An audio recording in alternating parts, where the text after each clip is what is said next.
Добрый вечер. Пришло время подвести итоги этой недели. Нескучные итоги лета. С какого города? Екатеринбург. Вот так вот со всей страны едут. Бежать в Республику Коми. Чем жила республика, когда все были в отпусках? Дорога на север. Почему Коми пробивается к немцам? И почти забытая история. То, что происходит сейчас в наши времена, а точнее вот с нашим храмом, нельзя не назвать чудом. Кому нужно возрождать старые храмы? Усинск, который в понедельник отмечал День нефтяника. И громкое заявление главы о том, что преимущественно местные специалисты должны работать на предприятиях республики. А еще откровенный разговор с работниками культуры и долгожданное начало выправления ситуации на Интинской. Это события недели, о которых говорят. Но вначале в деталях о самых знаковых моментах лета. Арктический форум, международная ультрагонка «Транс-Урал», поразившая масштабами Коми ВДНХ, события 3 летних месяцев стали не только внутренним драйвером для региона, они привлекли внимание к республике. О том, каким лето 2017 останется в истории Коми, расскажет Ольга Коняева.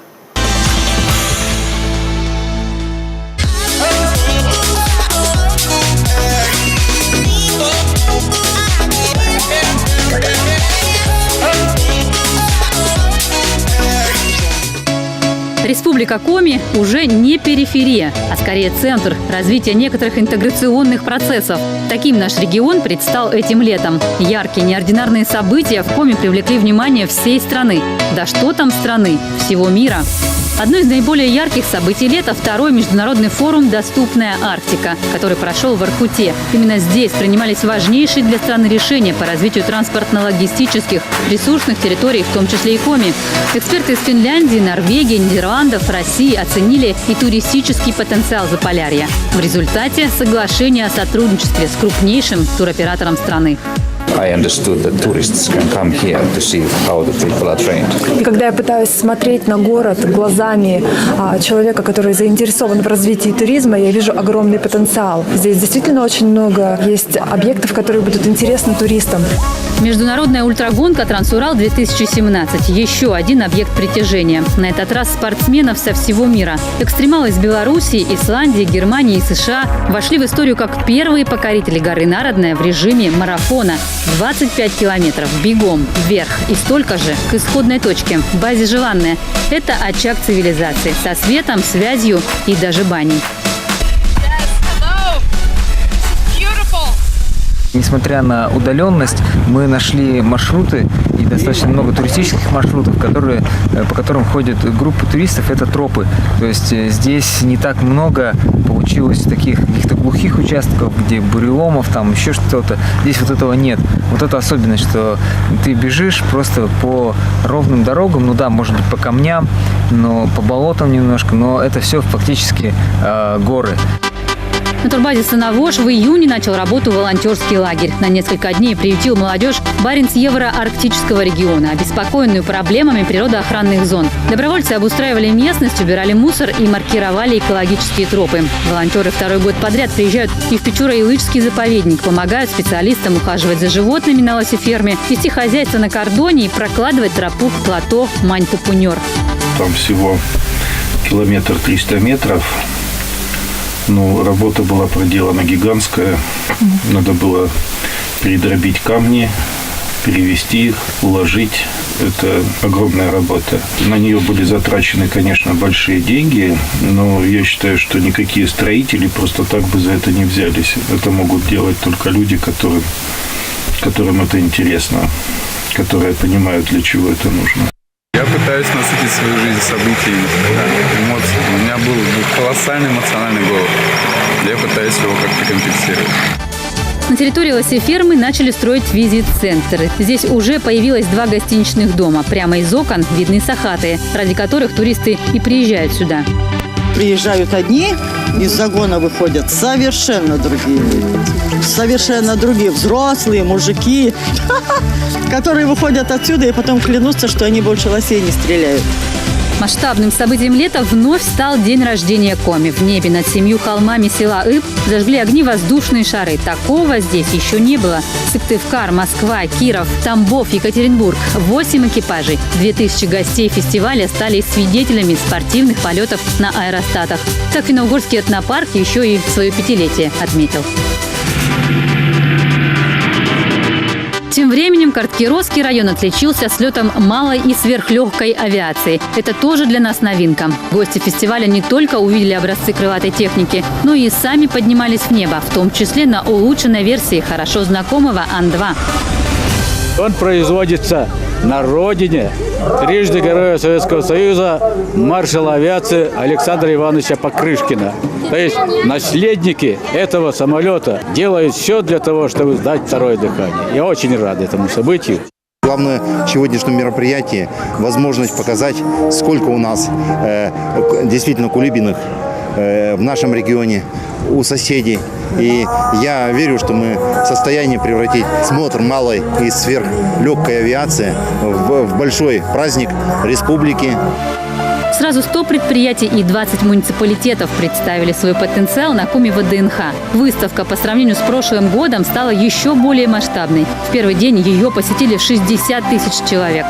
Центральные экспозиции для промышленных гигантов, хотя рядом с не меньшим успехом выставились предприятия малого и среднего бизнеса. Очень мощный толчок, старт именно в развитии и позволил нам выйти на российский рынок. Это города Чебоксары, Йошкар-Ола, Казань, это Нижний Новгород, конечно же, Вологда, Санкт-Петербург. То есть мы развиваемся, покоряем город за городом и не останавливаемся на достигнутом. Поводы для гордости этим летом были и в культуре, и в образовании. Впервые школьник из Коми завоевал золото на Международной олимпиаде по физике в Индонезии. Нашего победителя, выпускника физмат-лицея Кирилла Паршукова, глава Коми пригласил в свой экспертный совет.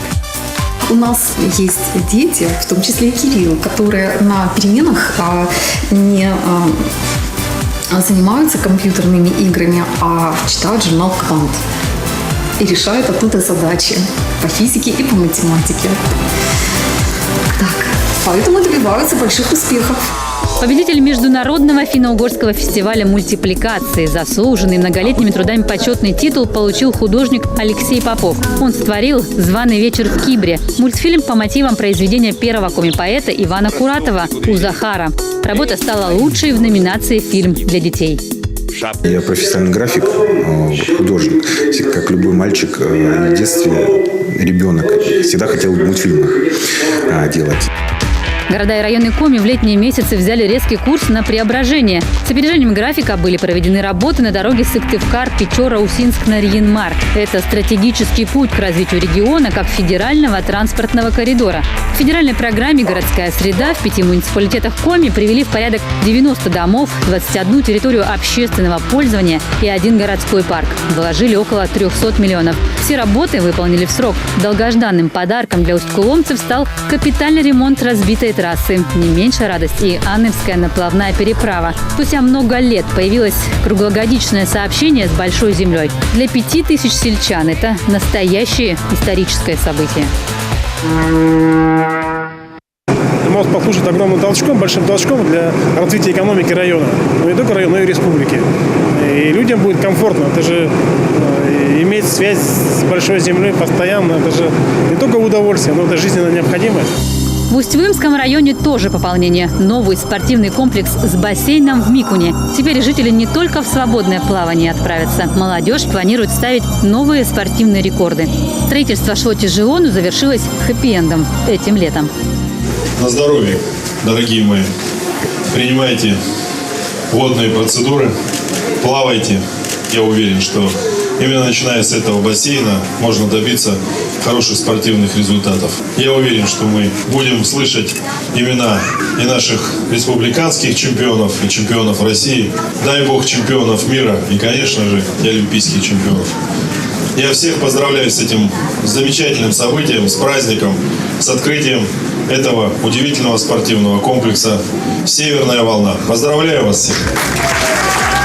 Приятные моменты – открытие новых объектов, прокладка дорог, благоустроенных территорий, фестивали, выставки – это результат предварительной, серьезной работы руководства региона, муниципалитетов, но появляются и новые насущные вопросы на местах. О них этим летом глава региона узнал из рабочих поездок. В Инте встретился с коллективом Интаугля. В Ухте с главой газотранспортной компании по вопросам газоснабжения Сыктывкарского промузла, переходу на газомоторное топливо, реализации проекта «Ухта-Торжок».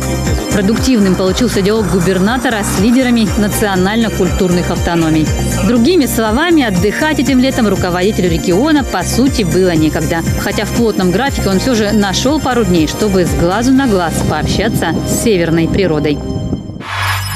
Автомобильная республика на этой неделе стала еще ближе к Нарьян-Мару. 34,5 новеньких километров на участке Малая Пера и Райоль подрядчик сдал раньше срока. Трасса Сыктывкар, Ухта, Печора, Усинск, Нарьян-Мар с подъездами к Воркуте и Салихарду направление стратегическое. Это фактически наш автомобильный выход в Арктику. Частично строим мы его по соглашению концессии с дорожно-строительной компанией «Автобан». Это когда подрядчик за свой счет проводит работы, а затем государство оплачивает их стоимость. Но не сразу, а в течение 9 лет. Максим Васильев знает подробности.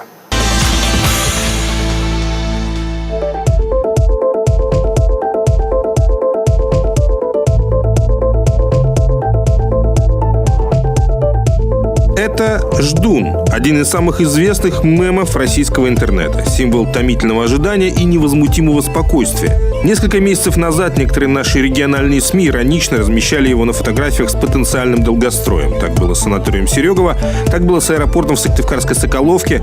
Впаяли фигурку этого странного существа и в снимке строительства дороги Сыктывкар-Нарьян-Мар. Ну а в самом-то деле, по этому стратегически важному направлению между Коми и Нао мы пошли еще в далеком, теперь уже 91 году. Каждый из регионов амбициозно строил навстречу. Ну, как мог. И только спустя 21 год проект стал межрегиональным. Его название – «Строительство автодороги Сыктывкар, Ухта, Печора, Усинск, Нарьян-Мар» с подъездами к городам Воркута и Салихард. Отразило федеральный посыл и стремление выйти к Арктике. Общая протяженность пути – 1085 километров. Львиная его доля – на нашей территории. Но это не сплошное полотно. Трасса во многих местах разрывается. В 13-м мы возвели 60-километровый сосногорский участок Керки-Малая Пера. Разговор очень сложно идет насчет этой дороги. Вот целый год мы ходили, раз на 5 были в Минтрансе, каждый раз пытались объяснить, для чего она нужна, что это инвестиции, это и связи Усинска, Печора, других районов. Действительно очень сложно идет. И поэтому с удовольствием услышал то, что 16 августа состоялось совещание президента в Калининграде, и дважды дорога Нарьян-Мара, она упоминалась. И в том числе министр Соколов говорил о ней как о важном таком прорывном проекте. Тянуть в одиночку возведение мегатрассы региональный бюджет, конечно же, не в состоянии. Но, тем не менее, 34 километра трассы от Малой Перы до Ираеля появились в срок. Республика нашла инвестора, построившего дорогу фактически в долг. Игра в концессию оказалась очень выгодной. Ну а почему бы и нет? Условия соглашения очень малиновые. 10 миллиардов под 11%. Платить региональной казне 9 лет. Вот и специальную комиссию из Госдумы подрядчик впечатлил. Вы считаете, что асфальт, который вы сейчас кладете, верхний слой и все остальное, замена его будет через 8 лет? Я так понимаю. Мы даем гарантию на 8 лет, согласно контракту. Молодцы. Надо Сергея Семеновича Собянина через 8 лет приедем, да? Он дает 3 года. Контрактом вообще предусмотрено и концессионным соглашением по окончанию строительства, содержания этого участка дороги, говорим сейчас о реконструкции, до 26 года. То есть полностью генподрядчик, и мы в том числе несем ответственность за надлежащее состояние данного участка дороги. Здесь содержим, значит, и гарантируем. Сейчас здесь работают 250 человек. Кроме того, круглосуточно открыт асфальтобетонный завод. Оборудование доставили по автомобильной дороге в апреле и за 10 дней смонтировали на площадке возле восстановленного железнодорожного тупика на станции Ираель. Преимущество завода, он прост в монтаже, в демонтаже, мобилен, быстро переезжает. Завод сам по себе прост, отработал на федеральных трассах. Последний объект – это автодорога М7. московская трасса. Технически трасса здесь вполне жизнеспособна. Требования ГОСТа для дорог третьей категории – это и специальная геосетка, и щебеночное основание, и щема, самое популярное у нас в Коми покрытие. Плюс попутные работы, очистка полосы отвода от деревьев и кустарника, укрепление кюветов и водопропускных труб. Но радость от этой дороги сугубо местечковое торжество. До Нарьян-Мара еще далековато. Следующие 46 километров от Ираеля до Каджирома подрядчик обещает достроить через год. Ну а потом надо будет думать. Чтобы трасса стала полноценной трассой, в Усинском районе нужен мост через Усусу. Без него выхода в НАО не будет. 13 миллиардов – деньги огромные. Принцип «вынь да положь» тут не работает. Но и откладывать долгий ящик строительства моста нам невыгодно. Коми рассчитывает на попадание в арктическую зону не только Воркутой. Конечно, концепция пока еще формируется, но сквозная дорога с прямыми выходами в опорные зоны – это весомый аргумент для оценки и включения территории нашего региона в окончательный список. Часть территории, безусловно, войдет в рамках развития именно арктической зоны, не опорных зон. Но сегодня нужно сказать о том, что статистика, которая введена год назад в рамках как раз оценки состояния арктических зон, она сегодня только формируется. И поэтому на основе сделанных выводов по оценке статистических данных в течение этого года будут приняты решения. И, конечно, в приоритете стоят наши предложения, которые в том числе добавляют в именно арктические зоны часть территорий, которые находятся на территории Республики Коми. Стратегически Арктика – это наша неиссякаемая кладезь. Сегодня почти 100 миллионов тонн российской нефти добывают именно здесь. Газ и вовсе перевалил за 500 миллиардов кубометров. Почти 80% от общей добычи газа в стране. Госбюджетом на развитие этой территории предусмотрено больше 200 миллиардов рублей. А для регионов, приближенных к этой зоне, шанс получить новый экономический толчок. Республика Коми к нему уже готова. Сейчас короткая реклама, после которой мы продолжим.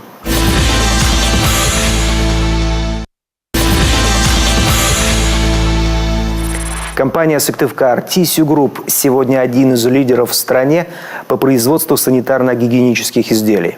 Ассортимент продукции больше 100 наименований. Сложно представить, что еще 15 лет тому назад комбинат выпускал только одно изделие. Технологии успеха изучила Александра Головина. Сегодня Сыктывкар Тисью Групп – это две площадки в Коми и Ярославской области. Флагманским остается этот сыктывкарский филиал. Здесь расположились два цеха санитарно-гигиенической бумаги. Здесь ее отливают и режут основу, а в цеху санитарно-гигиенических изделий перерабатывают уже в готовую продукцию. Данные рулоны поступают на переработку, на последующую, то есть в больших рулончиков делается бумага туалетная уже для дома, которая в свою очередь уже пакуется и продается нашим покупателям. Предприятие по выпуску бумажной санитарной продукции ранее принадлежало местному ЛПК, но потом было продано как непрофильный актив. Новые собственники создали Сыктывкар Тисью Групп и привели команду профессиональных менеджеров, взяв курс на модернизацию. И вот спустя всего несколько лет компания в лидерах рынка, при этом со значительно расширившимся ассортиментом. Первую бумагоделательную машину установили здесь ровно 30 лет назад, так что у компании в этом году своего рода юбилей. Не так давно ее модернизировали. Работает она в основном на макулатурном сырье. Вторую БДМ комбинат приобрел в 2008-м. Ее пуск вывел предприятие на высокие показатели по белизне и хорошие физико-механические характеристики. При производстве нашей продукции используется как вторичное сырье, это промышленная макулатура, так и первичное сырье, это целлюлоза бумажная. Она для разных продуктов разное сырье. Ну вот мы берем рулончик, произведенный из макулатурной бумаги. Значит, макулатура облагораживается на макулатурном участке, и выходит вот такой экологически чистый продукт белизной 80%. Бумажная отрасль не считается экологически вредной, нет опасных химикатов, тем более, что отсюда все отходы передаются на очистные Сыктывкарского ЛПК. Использование вторсырья – это прямая забота об экологии. А грамотный подход к отбору макулатуры позволяет еще и добиться хорошего качества продукции, отмечают в компании. Нашими конкурентами являются международные корпорации с мировыми именами, которые зашли на наш российский рынок. Конкурировать с ними достаточно непросто, но у нас это успешно получается. Сыктывкар TSU Group на рынке полуфабрикатов, выпуска полуфабрикатов продаж занимает 2-3 место. А по выпуску готовой продукции, это рулончиков уже, который получает потребитель, это 4 место. У компании много крупных заказчиков, продукцию для которых изготавливает только Сыктывкар TSU Group. К тому же именно здесь производят товары, известные под брендом Веера, и туалетную бумагу Сыктывкарская 56. Кстати, первое время комбинат выпускал только ее. Есть сегмент и вне дома. Здесь 3 класса: Basic, Comfort, Premium, предназначенные для общественных медицинских учреждений, офисов, промышленных предприятий. Это цех готовой продукции. Наша готовая продукция потребляется в основном на российском рынке, но продукция полуфабриката также поставляется за рубеж. Это страны ближнего зарубежья, бывшего Советского Союза и в Сербию. Штат сыктывкарского филиала чуть меньше 400 человек. Компания уделяет особое внимание подбору квалифицированного персонала, перспективы карьерного роста и различные программы мотивации. Главные приоритеты компании. Привлекаем графиком работы день-ночь, 7 выходной по 12 часов. Также у нас присутствует полный социальный пакет, что немаловажно. Проводим постоянные программы обучения для персонала, всевозможные тилбилдинги, выезд на природу. Также присутствует у нас на предприятии тренажерный зал, куда все работники без ограничения могут приходить и заниматься. Но и у компании, в свою очередь, есть требования к сотрудникам, как, например, четкое следование системе 5S. На эту современную методику постепенно переходят крупнейшие предприятия страны. А разработали ее в Японии в послевоенные годы для разумной организации рабочего пространства. Основные принципы – сортировка, соблюдение порядка, содержание в чистоте, стандартизация и совершенствование. Рабочий процесс разбит на 5 этапов. Система наряду с комплексом других мероприятий позволила увеличить показатель эффективности оборудования. 2015 года общий показатель эффективности оборудования увеличен на 4% за счет организационных и технических мероприятий. Ведем постоянное обучение линейного и технического персонала, затем принимаем некие зачеты, экзамены. А что касается технических мероприятий, они направлены на расшивку узких мест оборудования, уменьшение плановых простоев и увеличение производительности линий в целом.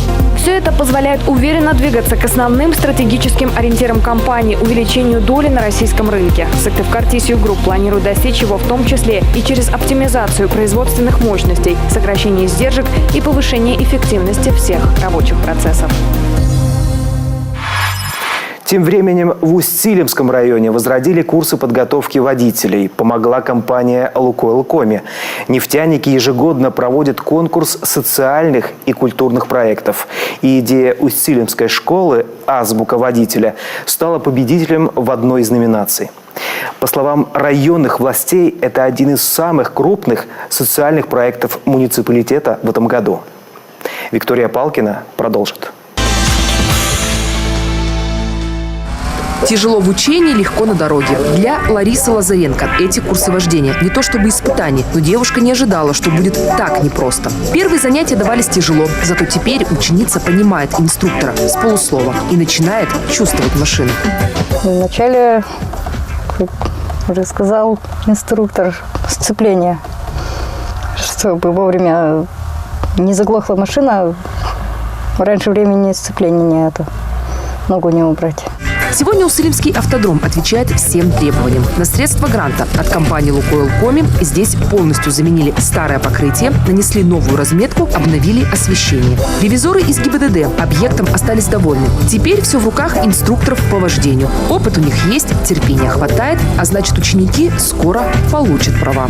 Хорошо ориентироваться в пространстве на автомобиль, чувствовать машину как двигатель, так и говорит ее, и пытаться выполнять маневры.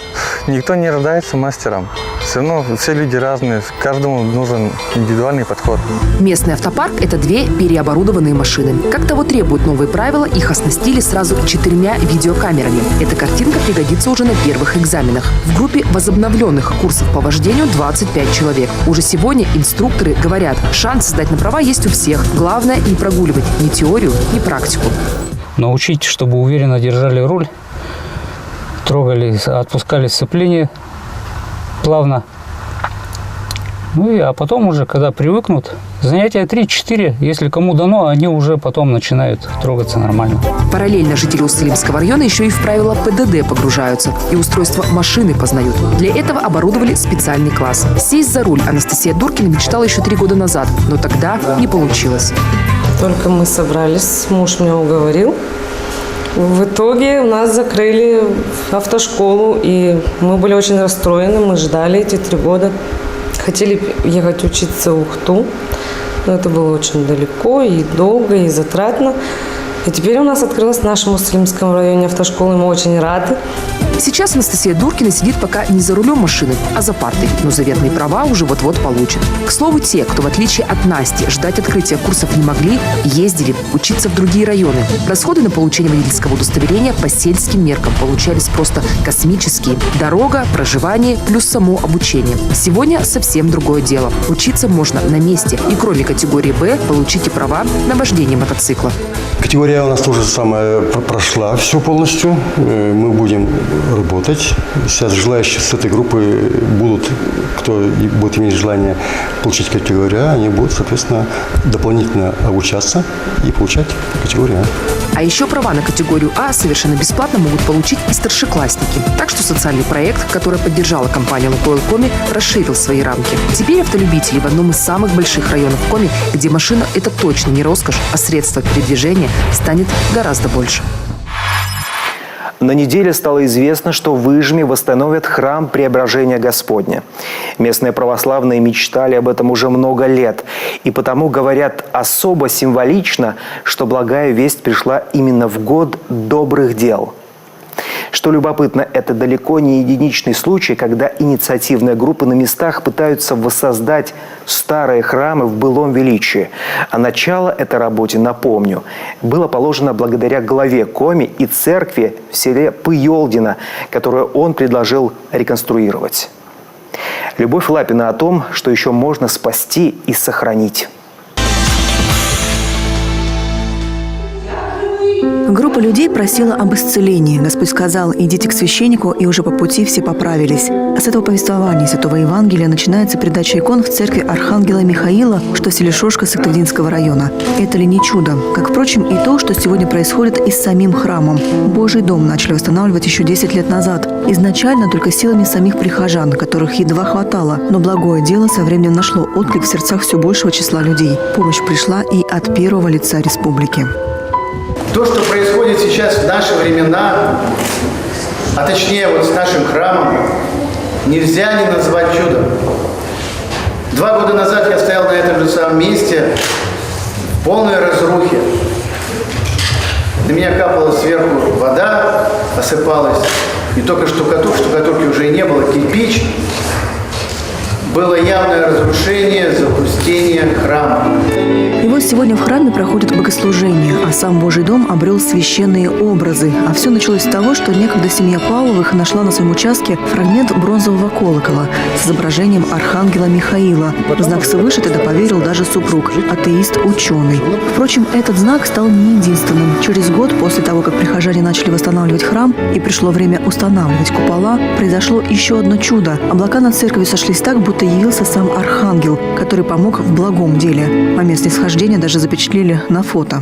Это тоже не так все просто, а значит, есть благословение, есть помощь, есть поддержка в наших делах, с тем, чтобы мы и дальше с вами могли делать благое дело, восстанавливать святыни, возрождать духовность и воспитывать наших детей в духе православия, в духе терпимости, в духе патриотизма и помощи, и любви нашей Родине. Поэтому низкий вам поклон за ваше служение, за ваше терпение и, конечно же, молитвенной вам помощи нашего Господа и его архистратига Михаила Архангела. Сергей Гапликов уверен, успех дела возрождения храма – Божья благодать, а для самих властей республики лишь первая ласточка возрождения православных святынь Коми.